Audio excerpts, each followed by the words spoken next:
আজি আমাৰ কাৰ মেলা আমাৰ জিলা প্ৰশাসন আৰু পৰিবহণ বিভাগৰ দ্বাৰা আমি যুটীয়াভাৱে বুৰেশ্বৰত সংগঠিত কৰিলোঁ আৰু এই কাৰ মেলাৰ জৰিয়তে যদিও কাৰ মেলা আমি সাধাৰণতে বিভিন্ন ঠাইত দেখি থাকোঁ, এই কাৰ মেলা আৰু সাধাৰণতে দেখি থকা কাৰ মেলাৰ মাজত এটা পাৰ্থক্য আছে।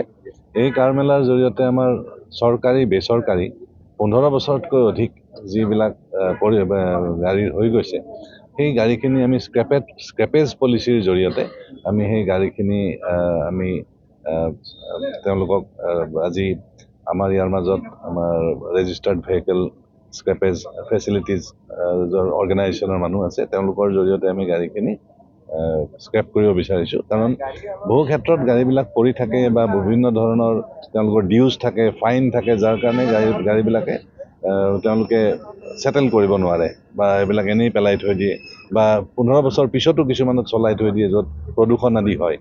কিন্তু এতিয়া এই ইনিচিয়েটিভৰ জৰিয়তে সেই গাড়ীখিনিত উচিত মূল্য পায়, তেওঁলোকৰ যিখিনি যদি তেওঁলোকৰ ফাইন আছে বা ডিউজ আছে, সেইখিনিও পেনাল্টি আছে, সেইখিনিও তেওঁলোকৰ 75% ইয়াতে আমি ৰেহাই দিম।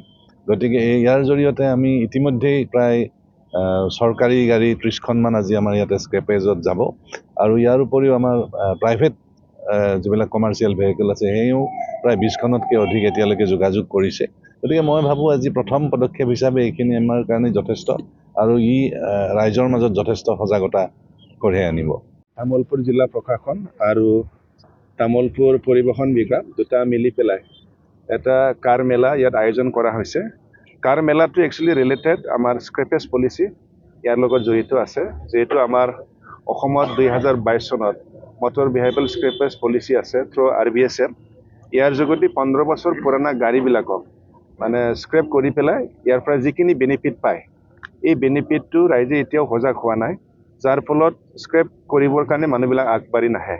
তো এইটোকে সজাগতা কৰিবৰ বাবে আমাৰ তামোলপুৰ জিলা প্ৰশাসন আৰু তামোলপুৰ পৰিবহণ বিভাগ দুটা মিলি পেলাই এই আজি কাৰ মেলাটো আয়োজন কৰা হৈছে। স্যাৰ, গোৰেশ্বৰত আপুনি গ্ৰীণ বাছ দিয়াৰ কথা কৈছিল। হয়, গোৰেশ্বৰত মানে মই ইয়াৰ কাৰণে ক'লোঁ, গোৰেশ্বৰ অতি ওচৰ আৰু গোৰেশ্বৰৰ বহুত ছাত্ৰ ছাত্ৰী মই কি কয় ইউনিভাৰ্চিটি মেডিকেল কলেজ যায় বুলি মই গম পাইছোঁ আৰু বহুত মানুহ কাম কৰিবও যায়।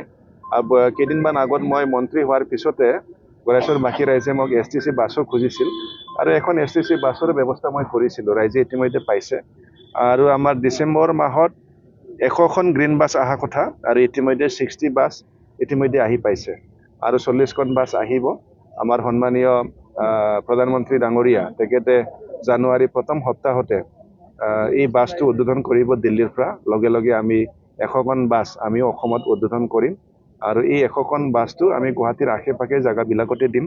তো মই চিন্তা কৰি আছোঁ, গোৰেশ্বৰ যিহেতু ইমান দূৰ নহয়, গোৰেশ্বৰত যিহেতু মানে বহুতো মানুহ অহা যোৱা কৰে, তাৰ কাৰণে গোৰেশ্বৰত দিয়া এটা মই পৰিকল্পনা চলাই আছোঁ। স্যাৰ, গোৰেশ্বৰত এটা উপযুক্ত বাছ স্থানৰ প্ৰয়োজন আছে। বাছ ষ্টেণ্ড নাই স্যাৰ।